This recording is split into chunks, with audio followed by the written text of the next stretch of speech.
Good morning to all. നമ്മൾ ഇന്ന് ഈ വീഡിയോയിൽ ഡിസ്കസ് ചെയ്യുന്നത് +2 ഫിസിക്സ് ടെക്സ്റ്റ് ബുക്കിലെ 3-ാമത്തെ ചാപ്റ്ററായ കറണ്ട് ഇലക്ട്രിസിറ്റിയിലെ 13-ാമത്തെ എക്സർസൈസ് ക്വസ്റ്റ്യൻ ആണ്.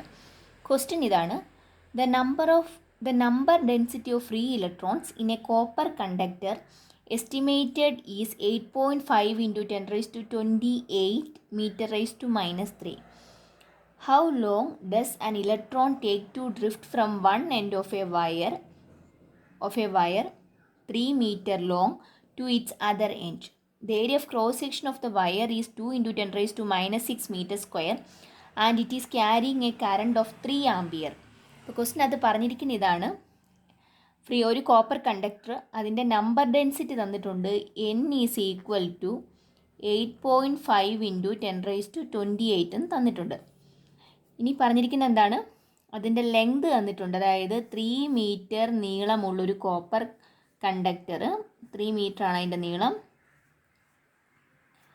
L is equal to 3 metre എന്ന് തന്നിട്ടുണ്ട്.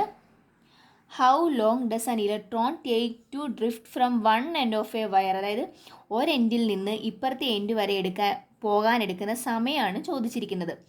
അപ്പോൾ ഈ വയറിൻ്റെ ഏരിയ ഓഫ് ക്രോസ് സെക്ഷൻ തന്നിട്ടുണ്ട്, A ഈസ് ഈക്വൽ ടു എത്രയാണ്? 2 × 10⁻6 m² തന്നിട്ടുണ്ട്. ഇതുവഴി കടന്നു പോകുന്ന current I is equal to 3 ampere എന്നും തന്നിട്ടുണ്ട്. അപ്പോൾ നമുക്ക് ആദ്യം ഇതിൽ നിന്ന് ഡ്രിഫ്റ്റ് വെലോസിറ്റി കണ്ടുപിടിക്കണം. ഡ്രിഫ്റ്റ് വെലോസിറ്റി ഡിനോട്ട് ചെയ്യുന്ന ലെറ്റർ VD ആണ്. VD is equal to L/NEA. Value substitute ചെയ്യാം.